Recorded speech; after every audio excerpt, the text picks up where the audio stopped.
What if I told you that right now, in your kitchen, there is food capable of repairing your DNA, switching off cancer-triggering genes, and starving tumors of the fuel they need to grow?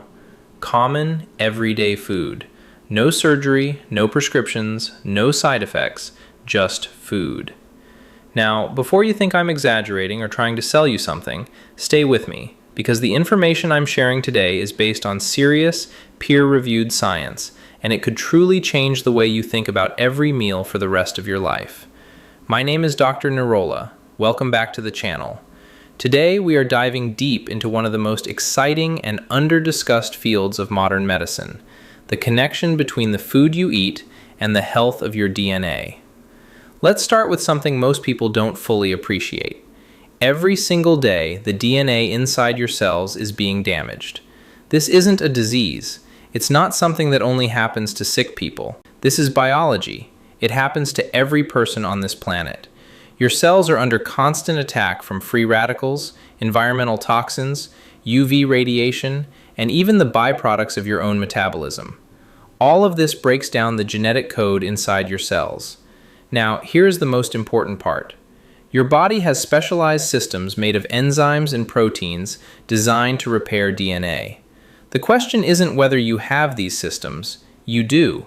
The question is, are you giving them the raw materials they need to do their job? This is where food holds extraordinary power.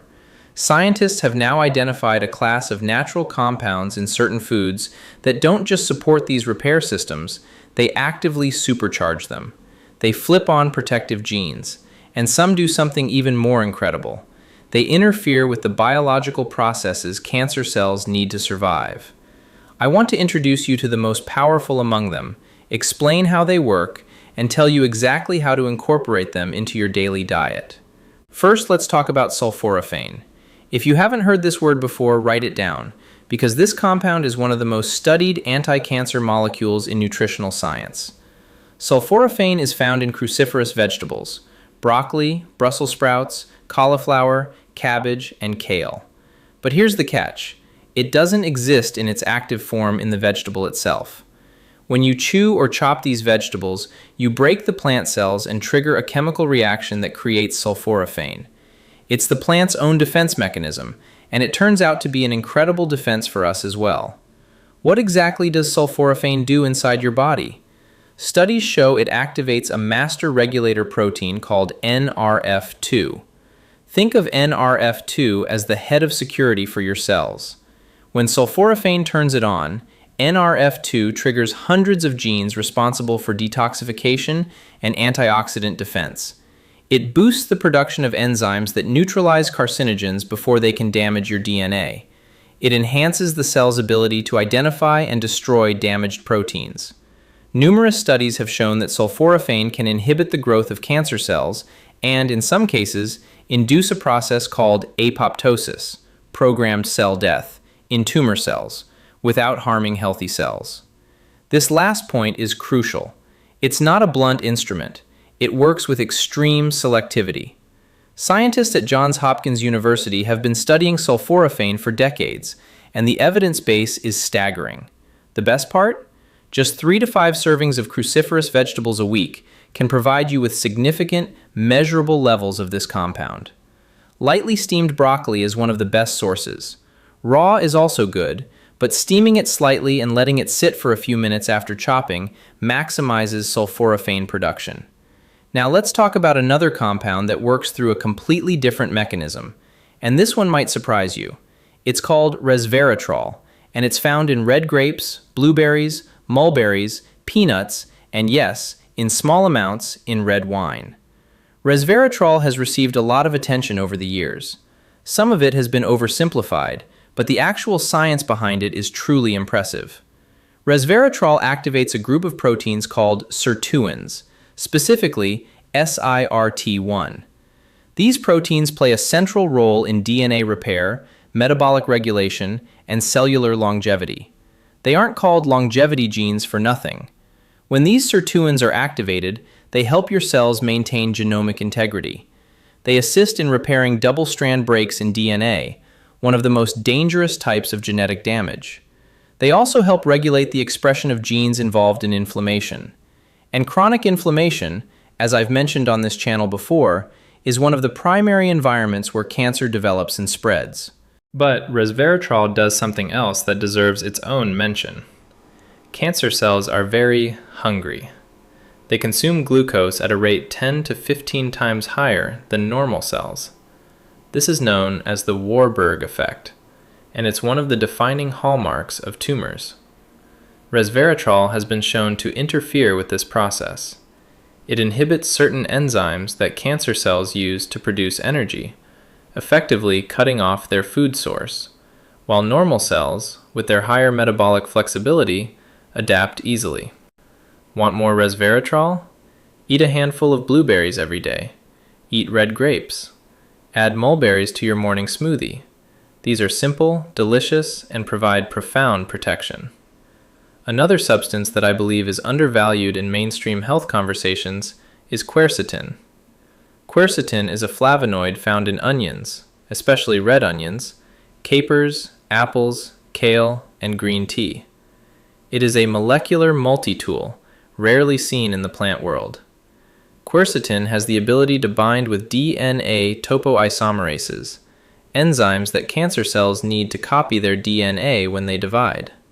By interfering with these enzymes, quercetin effectively disrupts the self-replication mechanism of cancer cells.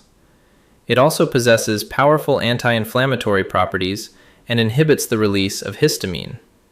And here's the most interesting part. It works in synergy with other compounds. When quercetin is combined with resveratrol or vitamin C, its protective effects are significantly enhanced. Nature designed these compounds to work together, which is one of the strongest arguments for eating whole foods rather than isolated supplements. Now, I want to touch on something that will fundamentally change your perspective on this topic, the concept of epigenetics. For a long time, we thought of genes as something unchangeable. It was believed that the genes you were born with were your destiny. We now know that isn't true.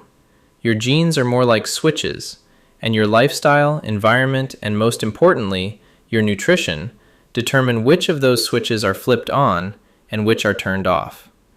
This is epigenetics, and it's one of the most exciting frontiers in modern medicine. Researchers have discovered that some foods contain compounds that directly influence these epigenetic switches. They can silence genes that promote tumor growth, oncogenes, and activate genes that suppress them, tumor suppressor genes. One of the most powerful epigenetic modulators found in food is a compound called EGCG, epigallocatechin gallate, found in green tea. EGCG has been shown to affect DNA methylation patterns, one of the key mechanisms for turning genes on or off.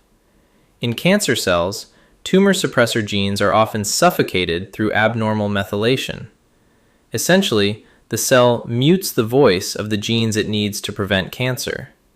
EGCG helps reverse this process, reawakening those silenced genes and restoring the cell's ability to regulate its own growth. Drinking 2 to 3 cups of high-quality green tea daily delivers a significant amount of EGCG to your cells. Matcha is an even more concentrated source.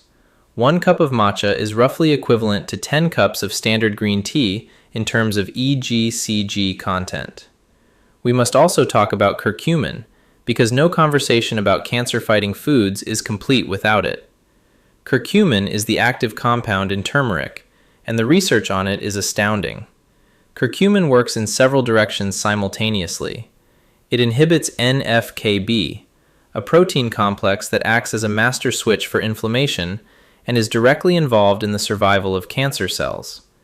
It interferes with cancer stem cells, the particularly dangerous cells responsible for regrowth and metastasis within a tumor. It induces apoptosis in cancer cells.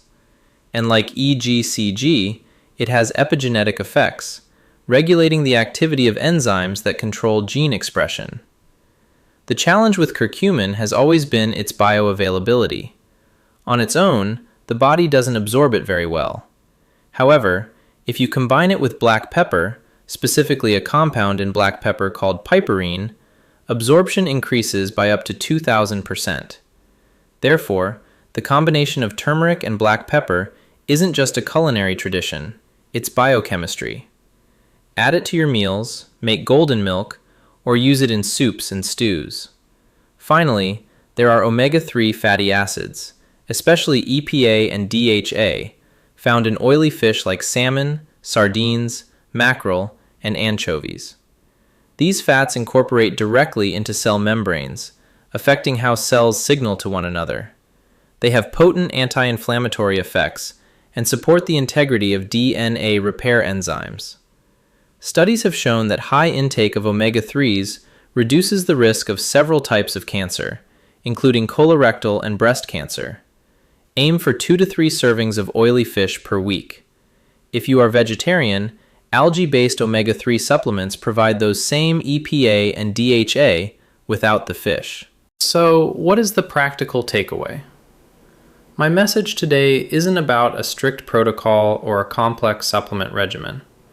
I want you to think about building a diet that is naturally rich in these compounds every day.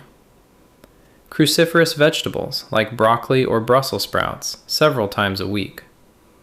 A daily handful of blueberries and red grapes. Using red onion as often as possible when cooking. 2 to 3 cups of green tea daily. Turmeric with black pepper in your food. Oily fish 2 to 3 times a week. These are not exotic ingredients. They are not expensive. They are available in almost any grocery store on the planet. And when you combine them consistently, you create a biochemical environment inside your body that makes it significantly harder for cancer to take hold and significantly easier for your DNA to remain healthy and intact. I want to be very clear, as I believe in always being transparent with you. Food is not a cure. If you have a cancer diagnosis, you work with an oncology team. What I am talking about today is prevention. And for those undergoing treatment, this is complementary support that works alongside traditional medicine. But the evidence for the protective power of these foods is clear. It is substantial, and it grows every year as nutritional science advances. Your body is not a silent recipient of whatever illness nature throws its way. You have more control than you think. Every meal is a decision, and every decision either supports your cellular health or works against it. Start with one change today. Add broccoli to tonight's dinner. Brew a cup of green tea. Whatever you cook, sprinkle in a little turmeric. Small steps taken consistently yield profound results over time. If this video gave you something of value, share it with someone you love, because this is information everyone deserves to have. If you haven't subscribed yet, hit that button, because every week on this channel, we break down the real science behind your health in a practical and actionable way. I am Dr. Nurulla. Take care of yourselves. Take care of each other.